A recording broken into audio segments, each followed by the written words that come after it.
Learn how to fix blue screen of death issues on your Dell Precision 7670 with this easy step-by-step tutorial. We'll cover proven Windows troubleshooting techniques to help resolve the issue.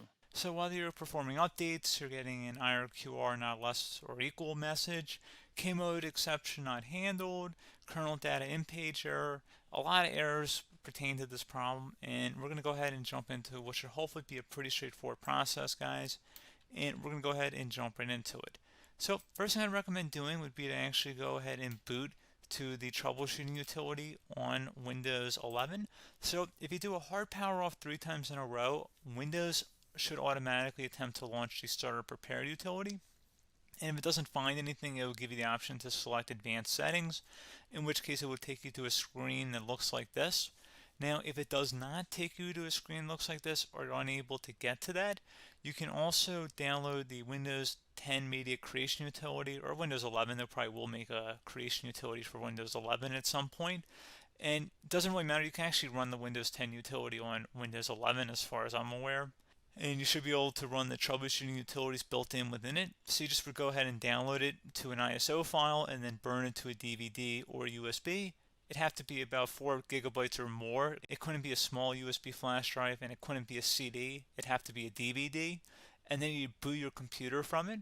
So depending on the computer manufacturer, you'd have to tap a different key on your keyboard in order to launch that menu, in order to select what boot drive you want to go off of. So it could be anything between the escape key, F2, F8, F12, for example, and those are the function keys on the top of your keyboard.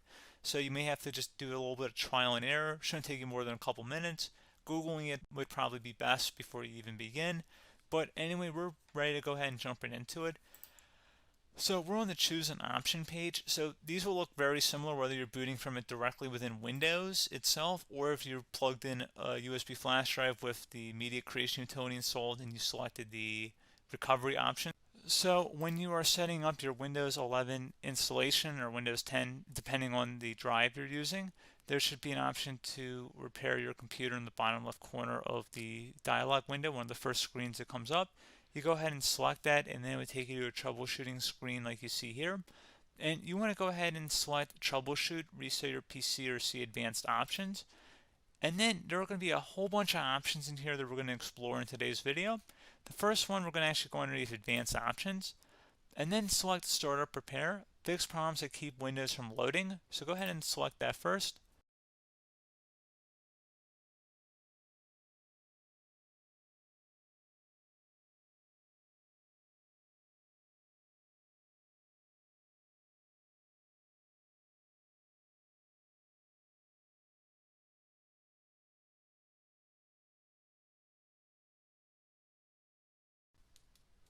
Okay, so you can see it could not repair our PC.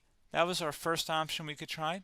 Something else, if we go back into advanced options here and then select troubleshoot, we're going to go underneath advanced options again. You can go ahead and actually access safe mode by selecting startup settings. And then if you select the restart button, you have the option on the screen select safe mode with networking, which will give you a key on the screen. It'll tell you which key to press to enter that. I believe it's the F7 key. It'll do that for you. I'm not going to go over that in today's tutorial because I don't really want to go into safe mode, but you're more than welcome to attempt that by going into here and then selecting restart. Again, it'll launch another screen. It'll say what key do you want to press, and it'll give you like 7 or 8 different options, and you want to select safe mode with networking. There's also an option for a command prompt too, but that's going to be something we're going to cover later in this video, and we don't even have to go through that in order to access it. So that's why I'm not going to really push for that, because unless you know exactly what's causing the problem, you probably don't need to go into safe mode. Unless you're trying to recover files, in which case then you definitely can go into safe mode, but we're trying to actually recover our computer here. So I hope that makes sense.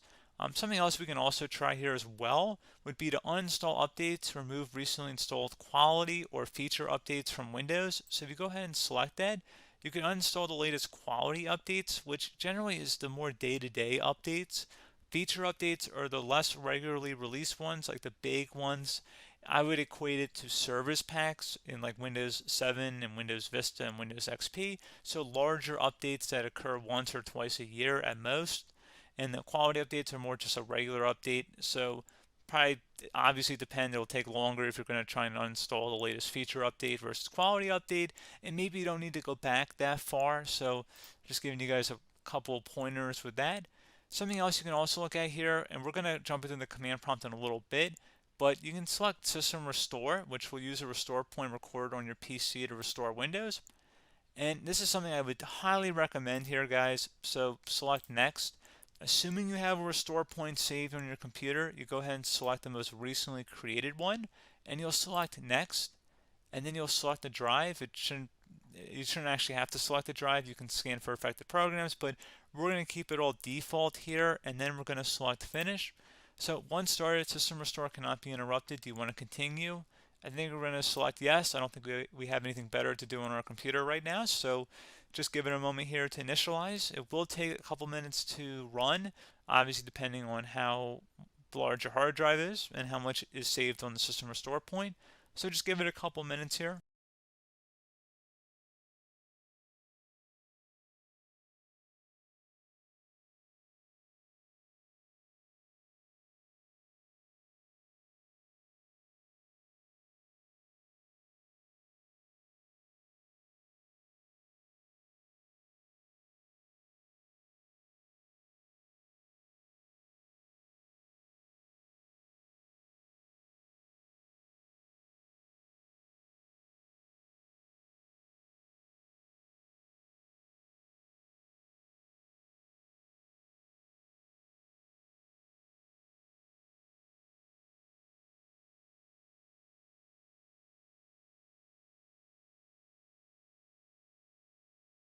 Okay, so you can see System Restore completed successfully.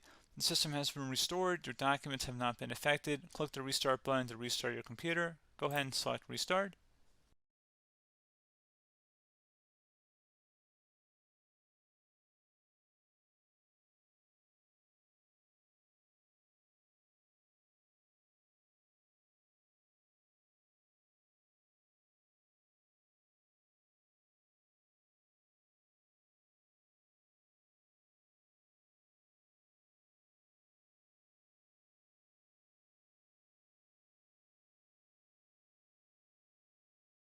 Okay, so you can see the system has been restored successfully.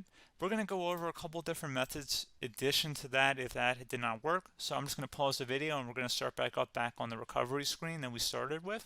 Okay, so a couple other things we can try here too. If you go back into troubleshoot, you can select reset your PC, while you choose to keep or remove your personal files and then reinstalls Windows. You can select to keep my files, which will remove apps and settings but keeps your personal files. You can also select remove everything, which will remove all of your personal files, apps, and settings. So this is more of a factory reset, the second option here. First option, it should not delete all of your personal files. However, it will pretty much clear most of your programs. And keep in mind, there's no guarantee that your information, number one, is even still available and easily recoverable on your computer to the point that you actually would be able to recover anything. And the second point is that there's always a chance that it won't actually recover and it will just do a factory reset anyway. So there's no guarantee that actually would keep your files anyway. So I would recommend trying to get a recovery tool and backing that up first before selecting it anyway. But again, those are a couple of different options. And then something else you can try here if you go back to the choose an option. Another option, if you go underneath choose an option and select troubleshoot, advanced options, and now select where it says command prompt. Okay, so the first thing we should do is type our main hard drive here. In most cases, it should be the C drive. So you just do a C colon and then hit enter on your keyboard. So once you're underneath the C drive, we're going to type in dir and then hit enter on your keyboard. It should have program files, users, and Windows all in there. That's how you know you're in the right directory.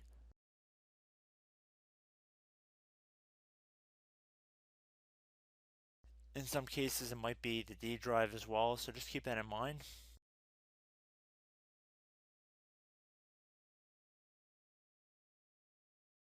Next thing we're going to do is type in cd space / Windows / system 32 / config, and then you're going to hit enter on your keyboard.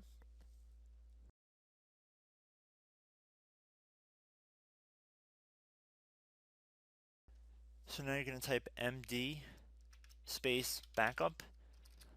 If you've seen other tutorials, it might also say to put down MD backup. That's because the backup name is pretty common when you want to back something up. So you can name this whatever you want, doesn't have to be backup. So if you've already made a backup folder in the past, you could do backup 1, for example. So once you're done setting the name you want the backup to be called, hit enter on your keyboard again.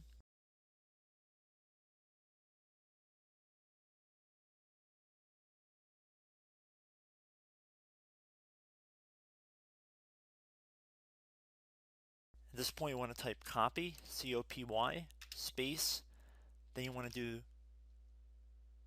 the star symbol above the 8 key, then do a period or a dot, whatever you want to call it, then another star sign, and then another space, and then type backup, and then hit enter on your keyboard.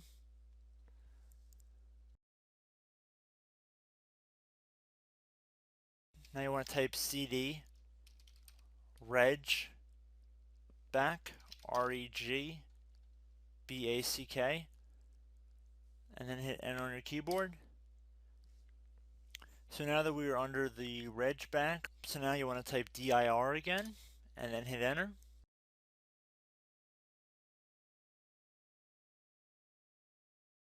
So now at this point we're going to type copy again. So copy, space, star sign,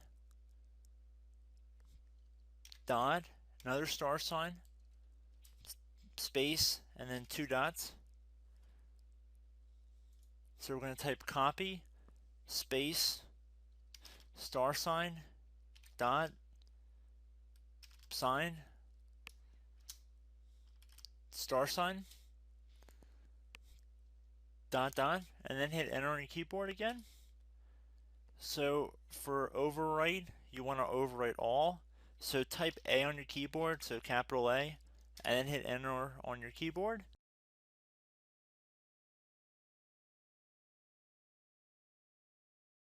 So at this point you should be good to go. You can close out of the command prompt window, and if you accidentally continue to Windows 10 you should be all set. So I hope one of these 3 or 4 different methods we went through in this tutorial helped you guys out. Again, I'm not sure if you guys heard me earlier, but try to go back into your safe mode if possible and uninstall any programs you know might be conflicting with the Windows startup if you can get into safe mode. So just keep that in mind. Something very simple like that could be blocking up everything. So again, I hope this tutorial helped you guys out, and I will catch you in the next tutorial. Goodbye.